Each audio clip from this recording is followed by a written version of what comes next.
Right, good afternoon everyone. This is part 2 of our bag making session. As you can see, last night I sorry, sniffing there. I stitched on, I did my sashiko words, here we go. I did my sashiko and I'm quite pleased with it actually. It turned out really well. It was so easy to do, it was ridiculous. If you want me to show you how to do that, I can easily do that, but let's go past there. So I've stitched it on using back stitch, which is here, which is like a filled in running stitch. So you go forward one, back one, forward one, back one, and you just keep going in a loop basically. So that's back stitch. So I've back stitched it onto the front or the back of my cover, whichever I choose to use it as. And then on the other side I've done, you know, fairly simple fabric collage, and I've just, oh, this lighting is terrible again, sorry, 2 seconds, that's a bit brighter. Yeah, I like I said to you when I was going to do it, I've used it as a way of practicing some stitches actually, and just had a little bit of a play. Quite like this one where it's a spotty fabric where I've done the crosses and a bit of lines and stuff. So yeah, very happy with it. It's looking good so far. I've got a bug, bear with me. That's it, bug's gone. Sorry, dispatched. So I'm happy now. That's my front and back decorated pocket there, fabric collage there.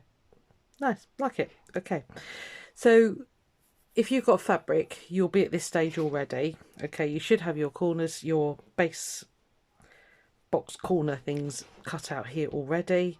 Okay, so what we're going to do now is turn it inside out and we're going to stitch. Okay, so we need to put right sides together. So obviously this is now my right sides here, so literally just put them together. Okay, line them up, make sure your bits here line up. Still got your fold at the bottom there. Okay, so all we got to do now, I'm going to sort of kind of fake this bit if you like. So all you need to do is stitch your 2 side seams. Okay, on one of the seams, it doesn't matter which one. Okay, start stitching about 3 centimeters from the top. So leave a gap from the top of your seam about 3 centimeters. Leave a gap. Okay, and so you would start stitching 3 centimeters down just on one side. That's all you got to do, just one side. Doesn't matter which, it really doesn't. But we need that gap because when we turn back to make our channel for our cords to run in, we need that to be open. So I'll show you that in the next one basically. So it, as I say, doesn't matter which side. Leave about a 3 centimeter, or what's that, 3, it's about 1 and about, is that 1 1/4, yeah, 1 1/4 inches, or 1 inch 2/8. Sorry, I'm rubbish with inches. I used to use them years ago, but not anymore. So yeah, so just leave that space at the top there on one side, doesn't matter which. So you would just do back stitch, if you can remember. I'll just really sort of quickly, so I'm just going to kind of estimate a good gap here. Okay, we can always fill that in later, so leave it bigger rather than smaller. So running stitch, go right through. If you've left your seams on, which I have, go to the side of your seams. It's going to be incredibly tough. You can stitch through there if you want to, but that's a really thick seam. Okay, if you get it on the edge there, it's really thick. So I would come in here. Yeah, we're going to have those on the inside, but that's not a biggie. Okay, and we're going to do running stitch, which, as I said, is kind of like sorry, we're going to do back stitch, which is kind of like running stitch, except you go back one, forward one. Make them fairly small-ish. We don't want huge stitches because these are going to hold our edges together, and then you'll get gaping if you leave them too big. So all I've done is lined up the 2 seams, and I'm just scooting along the edge here. I don't know if you can see that. It's a bit bright, isn't it? Yeah, there you go. So I'm just coming along the edge of the seam where the tea towel was originally seamed. Okay, if you've got fabric, obviously you won't have that edge, So you just need to keep going all the way down. All right, so we need to do that to both sides. I'm going to stop there for that one because I want to show you something else in a minute. So stitch both of your sides.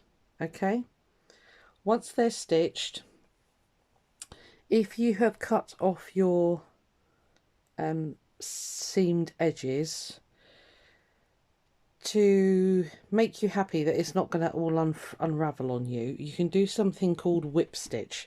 And what I'll do is I'll just quickly show you on here. So say that's, let me actually, hang on, hang on, let me snip that off there. I'll show you on here because these are, they're raw edges on this one. So imagine this is back stitched all along the edge here. So I've got raw seams here, okay, and there is a chance that this could unravel.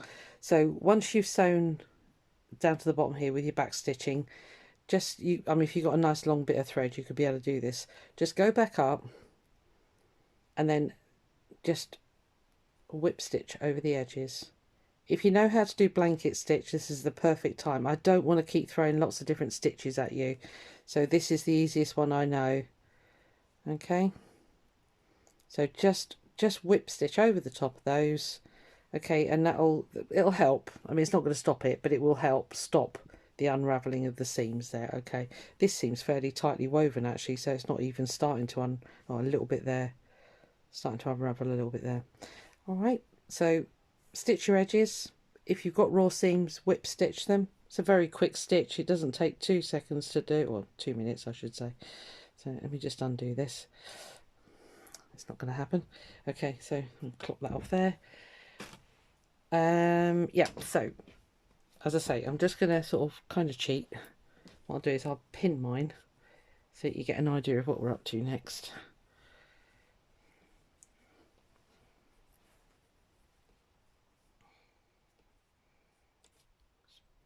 Pin. Actually, I'll just pin one side. I only need to show you on one side. So, okay, that's stitched. Okay, you've done back stitch. What you need to do then is pick up your bag, and then where it comes in here in an L shape, just grab the corners, those two, and pull it open. All right, looks like a duck beak at the moment. All right, and then what you'll do is sort of flap it around a bit and get this. Right, hold on, let me start that again. So we've got that L shape. You're going to grab either side here, pull it open, and kind of push it towards that side seam. So this would be stitched. Let me pin that. Okay, so that would be stitched there. All right, and then just open it out and evenly space this seam. When yours is stitched, it'll match up hopefully perfectly. Right, there we are. Go together, thank you. All right, if you're not sure if you've got even on both sides, because we took 5 centimeters, that should be, so from that edge to the middle. I hope this isn't going all blurry. It is, isn't it? Sorry. Why are you blurring? Now the autofocus seems to have gone a bit wonky. I'll get it up closer. Here we are. That's a bit better. Yeah, so you just need to 5 centimeters, and that would be the edge of my seam there, and then that should be 5 centimeters as well, if all is well, which it is. Okay, so it's just a case of splitting that seam. So you're going to match that up. You're going to back stitch that again. Okay, and that will form one side of our box bottom. All right, so again, I'll kind of fake it if you like, and pin it. This, you might want to go quite small with your stitches here when you're back stitching, so that that's nice and strong, okay, because that is going to form the base of your bag. I don't know if it is it out of focus or is it my eyes?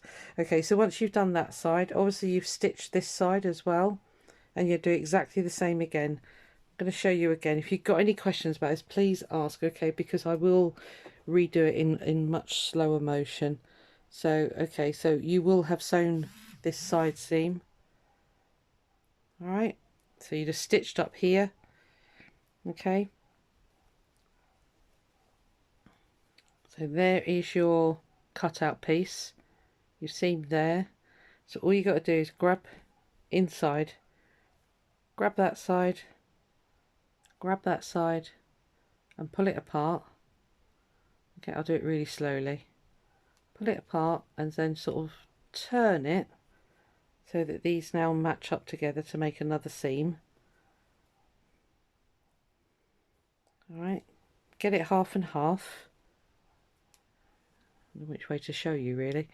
Yeah, so this is kind of like, hopefully it's half the bottom, and if you want to double check, get your ruler, and that needs to be about 5 centimeters up to that seam, and then it should be 5 centimeters that way as well, or whatever the conversion I did for you in inches was. Alright, so again, you'll sew that. We're nearly there, guys, we're nearly there. Really simple step after this one. Alright, again, try and make the stitches fairly small. I'll say if I do it on screen, it'll just take me forever, and I want you to be able to race ahead. Okay, again, if I mean, these are open seams here, open edges, so I would slip stitch these just to keep that together. You could do you need to do about 1 centimeter, sorry, I forgot to say that, seam it about 1 centimeter in, okay, or what's that, 1/4 of an inch. Okay, so do a 1/4 of an inch or a 1 centimeter seam all along, catching this down. A lot of people, when they do side seams, they open them out like that. I don't like to do that. I always think it makes it a bit weak, and as we're hand stitching all of this, that might be super weak. So I would push them to one side, the seams from the edge, okay, because you'll have this effect here. Push those over to one side, and as you're stitching, just stitch those down as flat as you can. Okay, and then whip stitch over the top. Or you could do, so if you've done 1 centimeter, you could go close again with another running stitch here, back stitch rather, here, and that way, you know, by the time it frays through to lots of back stitching, the bag's probably dead anyway. So so what you'll have in effect when you've stitched all that is that kind of look. All right, and that is the base of your bag. Okay, I'll say when mine's all stitched, it will look better. So once you've done that, turn it back through the other way. This is where I stab myself with all the pins I've got going on. And you'll hopefully, you'll see you've got a nice boxed bottom going on here. Sorry, this is, you know, because it's only pinned, it's not going to look perfect, but you'll have that effect there. So there's your side seam, okay, and there's your one that you've just stitched across the bottom when you pulled it open. All right, so they're going to be sort of short but long, if that makes sense. They're going to be short this way, but they're going to be quite long bags if you've done a tea towel. If you did different size, I mean, obviously it'll turn out however. So yeah, so that is basically what you should have. All right, I'll make this one do for now, and then the third and final step will be the final finishing off. Get that done, and then hopefully I'll stitch mine properly tonight, and then tomorrow I'll come back with the third and final one, where we will be forming the casing. If you want to jump ahead, go for it, but I'll show you step by step tomorrow. So we'll be forming the casing at the top here for our cords to go through. Don't forget to leave that gap there, because we need to leave, I'll just give you a quick what I mean. We need it so that these two are still open at the end here. Okay, so you must leave that gap, I'd say 3 centimeters, something like that. All right, yeah, that should be plenty. Yeah, so what is that measurement?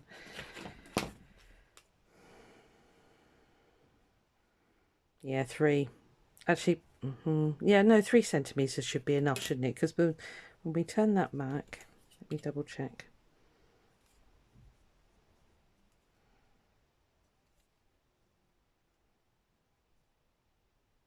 I'll tell you what, sorry, my mistake. Make it 4 centimeters here, because then we know we're going to have a nice, easy, free running channel for these cords to sit in. Yeah, make it 4 centimeters. Sorry, my bad. All right, so make it a 4 centimeter. Yeah. So from the top here, start stitching 4 centimeters down one side only. I'm going to stop rambling now because I'm doing it again. Okay, so get to that stage, and then, as I say, tomorrow we'll finish off. All right, and it's, yeah, it's starting to take shape now. Hopefully you did do some decorating, because I really enjoyed that actually. I sat and done it last night, and yeah, it was good fun, good practice. So okay, I'll catch up with you tomorrow, and we'll finish off. All right.